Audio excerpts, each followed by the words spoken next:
8. O desastre de Acelino. Ia dirigir-me a Otávio novamente, quando alguém se aproximou e falou ao ex-médium, com voz forte. Não chore, meu caro. Você não está desamparado. Além disso, pode contar com o devotamento materno. Vivo em piores condições, mas não me faltam esperanças.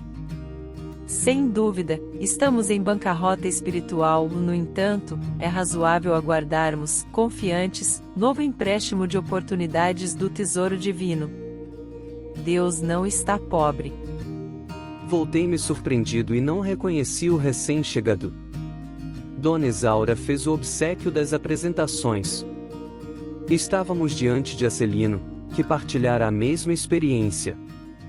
Fitando-o, triste, Otávio sorriu e advertiu.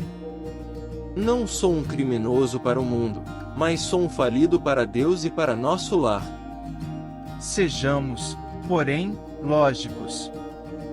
Revidou Acelino, parecendo mais encorajado. Você perdeu a partida porque não jogou, e eu a perdi jogando desastradamente. Tive 11 anos de tormento nas zonas inferiores. Sua situação não reclamou esse drástico. Mesmo assim, confio na providência. Nesse instante, interveio Vicente, acrescentando. Cada um de nós tem a experiência que lhe é própria. Nem todos ganham nas provas terrestres. E voltando-se de modo especial, para mim, aduziu. Quantos de nós, os médicos, perdemos lamentavelmente na luta? Depois de concordar, trazendo à baila o meu próprio caso, objetei. Seria, porém, muitíssimo interessante conhecer a experiência de Acelino. Teria sofrido o mesmo acidente de Otávio? Creio de grande aproveitamento penetrar essas lições. No mundo, não compreendia bem o que fossem tarefas espirituais, mas aqui a nossa visão se modifica. Há que cogitar do nosso futuro eterno. Acelino sorriu e obtemperou. Minha história é muito diferente.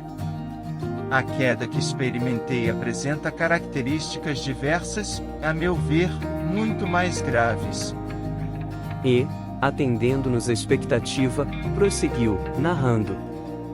Também parti de nosso lar, no século findo, após receber valioso patrimônio instrutivo dos nossos assessores. Segui enriquecido de bênçãos.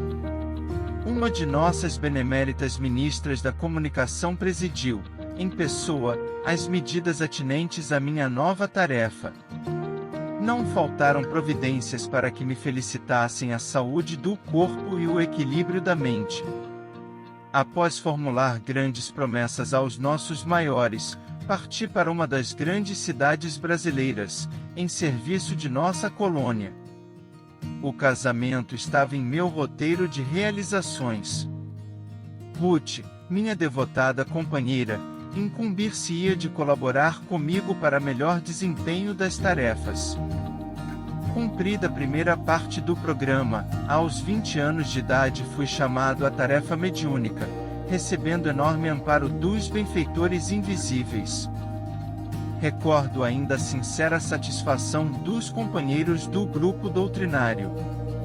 A vidência, a audição e a psicografia, que o Senhor me concederá, por misericórdia, constituíam decisivos fatores de êxito em nossas atividades.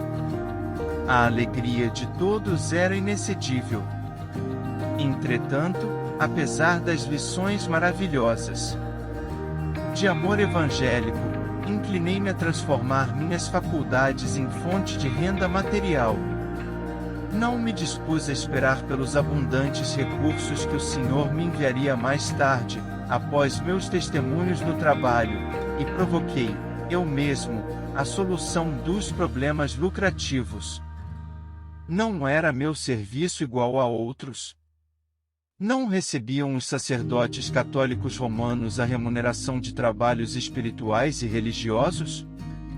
Se todos pagávamos por serviços ao corpo, que razões haveria para fugir ao pagamento por serviços à alma? Amigos, inscientes do caráter sagrado da fé, aprovavam minhas conclusões egoísticas. Admitíamos que, no fundo, o trabalho essencial era dos desencarnados, mas também havia colaboração minha, pessoal, como intermediário, pelo que devia ser justa a retribuição. Debalde, movimentaram-se os amigos espirituais aconselhando-me o melhor caminho. Em vão, companheiros encarnados chamavam-me a esclarecimento oportuno. Agarrei-me ao interesse inferior e fixei meu ponto de vista. Ficaria definitivamente por conta dos consulentes. Arbitrei o preço das consultas, com bonificações especiais aos pobres e desvalidos da sorte, e meu consultório encheu-se de gente. Interesse enorme foi despertado entre os que desejavam melhoras físicas e solução de negócios materiais. Grande número de famílias abastadas tomou-me por consultor habitual, para todos os problemas da vida.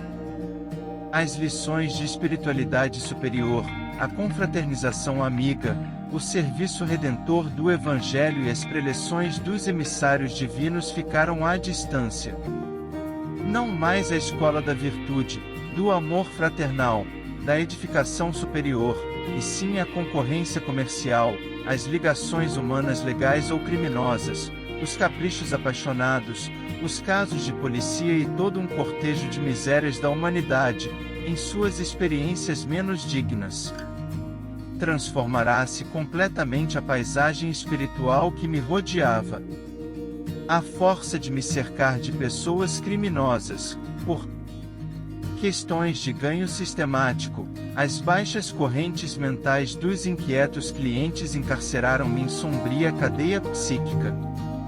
Cheguei ao crime de zombar do Evangelho de Nosso Senhor Jesus, esquecido de que os negócios delituosos dos homens de consciência viciada contam igualmente com entidades perniciosas, que se interessam por eles nos planos invisíveis. E transformei a mediunidade em fonte de palpites materiais e baixos avisos. Nesse momento, os olhos do narrador cobriram-se de súbita vermelhidão, estampando-se-lhe fundo horror nas pupilas, como se estivesse revivendo atrozes dilacerações. Mas a morte chegou, meus amigos, e arrancou-me a fantasia, prosseguiu mais grave. Desde o instante da grande transição, a ronda escura dos consulentes criminosos, que me haviam precedido no túmulo, rodeou-me a reclamar palpites e orientações de natureza inferior. Queriam notícias de cúmplices encarnados, de resultados comerciais, de soluções atinentes a ligações clandestinas.